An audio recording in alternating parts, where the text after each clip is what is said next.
Anson Henry, CBC Sports here live with none other than, what can I say, Olympic gold medalist, Canada's flag bearer, and just overall phenomenal athlete, Rosie MacLennan. How are you doing today? I'm good. How are you? I'm doing all right. Today's the day of opening ceremonies. It is. And you're our flag bearer. Yeah. Do you feel similar emotions to going into a competition?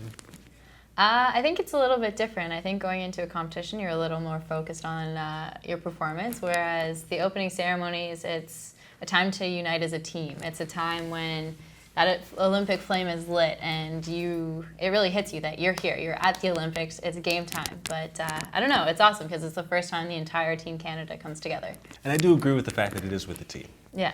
But you are going to be up ahead of the team Yeah. with the flag. Mm-hmm. So in a way, you are kind of in the spotlight. How do you feel about that? It's a huge honor to be able to lead the team into the opening ceremony and to carry the flag and not only represent all of the athletes, but I guess all the Canadians back home too. So I don't know, I was pretty humbled, I guess, when I found out, but I'm very excited and very honored. Coming into an Olympics with the build-up and pressure we put on ourselves as athletes, I'm not an athlete anymore, but pressure we put on ourselves, it's already high. As the flag bearer, does that change how you feel pressure-wise? Does it add? Is it the same? Give me some insight on that. I think it's about the same. There might be a little extra attention, but I think for me, no one's going to put more pressure on myself than me. I'm the one, I guess, that's trained for the last 4 years for this moment, and I've loved every minute of it, but it is building up to this one moment. So I think regardless, flag bearer or not, each athlete is going to be that, I guess, precedent of how much pressure they have for themselves. I mentioned this before we were talking. I've been to Skyzone. Skyzone is basically like a recreational trampoline area where you play dodgeball and stuff like that. And you had mentioned that it's not a really good indication of what trampoline is all about. Do you want to go into that a little bit more for me? Yeah, trampoline as a sport is very different. Obviously, the trampoline is different. We jump on one trampoline that's 7 by 14 feet. It's elevated off the ground with mats. We also learn a lot more basics and we learn a lot more skills about how to jump, how to stop, a lot of the safety precautions in an actual lesson. And then you actually learn the tricks. So I think it is very different. So we'll never find you at Skyzone? No, unfortunately not.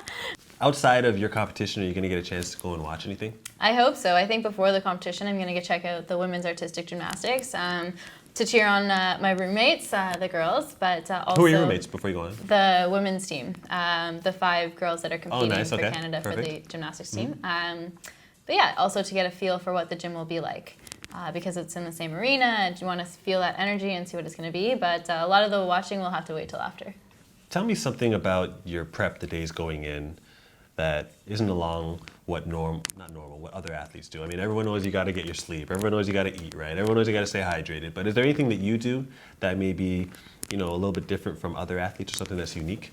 I don't know if it's necessarily unique, but I think at this point you're really just doing the fine-tuning. You've done all your preparation, you've done all the hard work, you've done all the routines, so really you're just trying to fit those minute final details onto you're pointing your toes and holding that line a little extra long, and then keeping your arms and things like that. So I don't know that that's different, but that's definitely what I'll be focusing on the next 4 or 5 days, 6 days. 6 days? Friday, before Friday. Do you do the whole, social media blackout, family blackout? How do you isolate yourself? I don't do family blackout. My family has my phone number. I talk to them a lot at home, so I really like to keep in touch with them. It also lightens the mood. I get awesome photos of my nieces, which makes me smile. But I do try and stay off social media. I'll check out Instagram photos, mostly for photos of my nieces. But yeah, you really just want to focus on what you're here to do, and then you can enjoy the rest of it after.